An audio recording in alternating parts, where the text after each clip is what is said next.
નમસ્કાર વિદ્યાર્થી મિત્રો, સ્વાગત છે તમારું ફરીથી એકવાર આપણી YouTube ચેનલ સ્ટડી વિથ જનમ શર્મા. તો વિદ્યાર્થીઓ, આપણે છેલ્લા વિડીયોની અંદર જોયું હતું સ્વાધ્યાય 7.1 એનો દાખલા નંબર 5 અને 6 નો પહેલો દાખલો જોયો હતો. આજે આપણે જોઈશું દાખલા નંબર 6 નો બીજો અને ત્રીજો. શરૂઆત કરીએ દાખલા નંબર 6 ના બીજાથી. આપણને અહીંયા આગળ ફરીથી છેલ્લો પહેલો જે દાખલો તો એના જેવું 4 બિંદુઓના યામ આપેલા છે, A, B, C અને D. ચલો આપણે ચારે ચારના યામ લખી દઈએ. પહેલા તો A ના યામ છે -3, 5, તો આપણે લખી દઈએ -3, 5. B ના છે 3 અને 1, 3 અને 1. C ના છે 0 અને 3, તો 0 અને 3. અને D ના છે -1, -4. ચલો લખાઈ ગયા. હવે આપણે શું કરવાનું, તો અંતર સૂત્ર મૂકી દેવાનું. તો પહેલા આપણે AB નો સ્ક્વેર, હવે હું સૂત્ર લખતો નથી, તો ચલો -3 x1 થઈ ગયો અને -x2 કેટલા 3 એનો વર્ગ વત્તા 5 -1 એનો વર્ગ. તો માઇનસ માઇનસ પ્લસ, નિશાની મોટા પદે એટલે માઇનસ ની, અને 3 ને 3 6, છાયું છાયું 36 વત્તા 5 માંથી 1 જાય તો 4 અને ચોકું ચોકું 16. ચલો તો 16 ને 36 કેટલા થઈ જાય 52. તો આ તો શું આવ્યું આપણું AB નો વર્ગ. તો એના એવા બે અવયવ પાડો કે જે કોઈ એકનું શું નીકળતું હોય, વર્ગમૂળ નીકળતું હોય. તો 13 ચોક 52, અહીંયા 4 નું વર્ગમૂળ નીકળે છે. તો AB આપણા શું થઈ જશે 2 વર્ગમૂળમાં 13. હવે આવી રીતે આપણે જોઈએ BC નો વર્ગ. ચલો તો BC માટે 3 -0 નો વર્ગ વત્તા 1 -3 એનો વર્ગ. 3 માંથી 0 જાય એટલે 3, અને 3 નો વર્ગ કેટલો થાય 3 તરી 9 વત્તા 3 માંથી 1 માંથી 3 જાય તો -2, અને -2 નો વર્ગ થઈ જાય 2 દુ 4. ચલો 4, તો 9 ને 4 13. આ તો શું આવ્યું આપણો BC નો વર્ગ. તો BC કેટલા થઈ જાય વર્ગમૂળમાં 13. ચલો હવે CD નો વર્ગ. તો CD 0 -+ 1 એનો વર્ગ વત્તા 3 -+ 4 એનો વર્ગ. 1 નો વર્ગ 1 અને 4 ને 3 7, સીધું સીધું 49. તો 49 નો વર્ગ થઈ જાય 49 ને 1 50. તો આ તો આપણું થઈ ગયું CD નો વર્ગ. તો CD કેટલા આવશે, એવા બે અવયવ પાડો કે જેમાંથી કોઈ એકનું શું થઈ જાય વર્ગમૂળ નીકળતું હોય.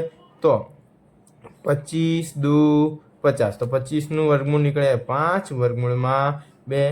હવે DA એનો વર્ગ એટલે કે AD નો વર્ગ.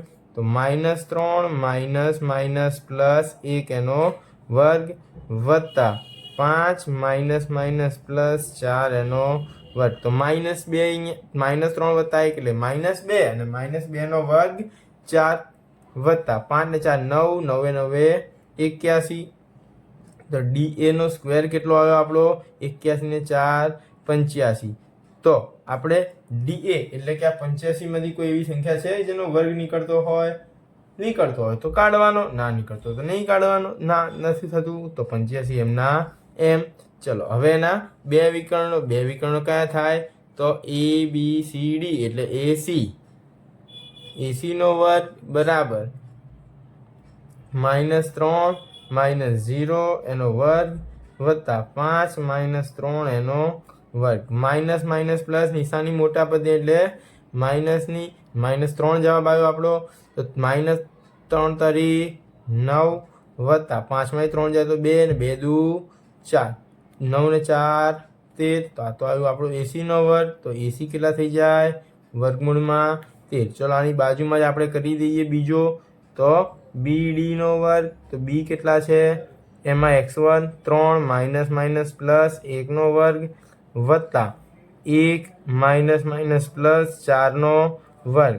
3 ને 1 4, તો ચોકું ચોકું 16 વત્તા 4 ને 1 5, પાયો પાયો 25. ચલો 6 ને 5 11 નો એકડો, વધી પડી 1 2 3 4, તો 41. તો આ તો આવ્યું આપણું BD નો વર્ગ. તો BD કેટલા થઈ જશે આપણા 41, પણ કેવા વર્ગમૂળની અંદર.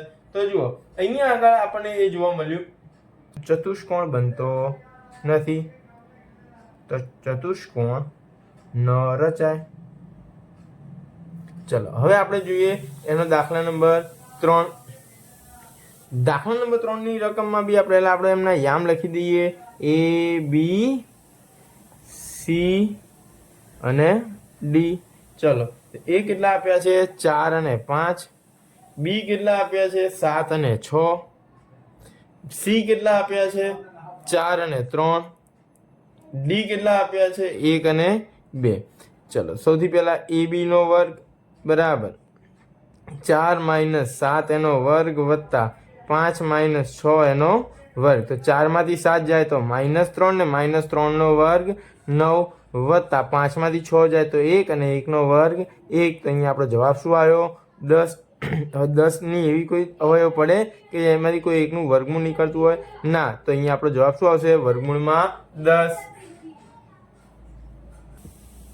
હવે આપણે શું જોઈશું BC નો વર્ગ. તો BC બરાબર 7 - 4 એનો વર્ગ વત્તા 6 - 3 એનો વર્ગ. 7 માંથી 4 જાય તો 3 ને 3 નો વર્ગ કેટલો 3 તરી 9 વત્તા 6 માંથી 3 જાય તો 3 અને 3 નો વર્ગ 9, તો 9 ને 9 18. તો આ શું આવ્યું આપણું BC નો વર્ગ. આમાંથી એવી કોઈ અવયવ પડે કે જેનો વર્ગમૂળ નીકળતું હોય તો 9 દુ 18. એટલે આપણો અહીંયા જવાબ શું આવશે BC બરાબર 9 નું વર્ગમૂળ નીકળી જાય 3, તો 3 વર્ગમૂળમાં 2. ચલો હવે આપણે જોઈએ CD નો વર્ગ. CD બરાબર 4 - 1 એનો વર્ગ વત્તા 3 - 2 એનો વર્ગ. તો 4 માંથી 1 જાય તો 3 ને 3 નો વર્ગ 9 વત્તા 3 માંથી 2 જાય તો 1 અને 1 નો વર્ગ 1, તો 9 ને 1 10. આ આપણો આવ્યો CD નો વર્ગ. તો CD કેટલા થઈ જાય વર્ગમૂળમાં 10. ચલો હવે આપણે જોઈએ AD નો વર્ગ. તો AD બરાબર 4 - 1 એનો વર્ગ વત્તા 5 - 2 નો વર્ગ. તો 4 માંથી 1 જાય તો 3 ને 3 તરી 9, 5 માંથી 2 જાય તો 3 ને 3 નો વર્ગ 9, તો 9 ને 9 18. તો આ તો આપણું આવ્યું AD નો વર્ગ. આના એવા બે અવયવ પાડો કે કોઈકનું વર્ગમૂળ નીકળે તો 9 દુ 18. ચલો તો AD આપણે કેટલા મળી જશે 9 નું વર્ગમૂળ નીકળી ગયું 3 અને વર્ગમૂળમાં 2. એક વસ્તુ અહીંયા ક્લિયર થઈ વિદ્યાર્થીઓ કે જો AB અને CD એ બે સરખા આવે છે, BC અને AD સરખા આવે છે. એનો મતલબ કે સામસામેની બાજુઓ કેવી થઈ સરખી થઈ, સામસામેની બાજુઓ સરખી. હવે પણ આપણે ચેક શું કરવાનું છે હજી વિકર્ણ ચેક કરવાના. શું ચેક કરવાના વિકર્ણ. તો વિકર્ણમાં પહેલા કયું AC નો વર્ગ. તો 4 - 4 એનો વર્ગ વત્તા 5 - 3 એનો વર્ગ. 4 માંથી 4 જાય તો 0 વત્તા 5 માંથી 3 જાય તો 2 નો વર્ગ 4. તો કેટલો આવ્યો 4. આ શું આવ્યું આપણું AC નો વર્ગ. તો AC કેટલા થઈ જાય 2 થઈ જાય. હવે આપણે એની બાજુમાં શોધી દઈએ બીજું BD નો વર્ગ બરાબર BD. તો 7 - 1 નો વર્ગ વત્તા 6 - 2 નો વર્ગ. તો 7 માંથી 1 જાય તો 6, છાયું છાયું 36, 6 માંથી 2 જાય તો 4 ને ચોખ્ખું ચોખ્ખું 16, 6 ને 6 12 નો બગડો વધી પડી 1, 3 ને 1 4 ને આ 5. તો BD બરાબર કેટલા થઈ BD નો સ્ક્વેર બરાબર કેટલા થઈ ગયા 52. 52 ના એવા બે અવયવ પાડો કે કોઈ એકનું શું નીકળતું હોય વર્ગમૂળ. તો 13 ચોક 52. હવે 13 ચોક 52 માંથી 4 ના વર્ગમૂળ નીકળે તો 4 નું વર્ગમૂળ 2 અને વર્ગમૂળમાં શું વધ્યું 13. તો જુઓ વિદ્યાર્થીઓ અહીંયા આગળ બે બાજુની જોડ સરખી થઈ બરાબર. બંને વિકર્ણો અલગ અલગ છે. એક કેવો છે લાંબો છે તો બીજો કેવો છે ટૂંકો. તો એનો મતલબ અહીંયા શું કે ચતુષ્કોણ રચાય.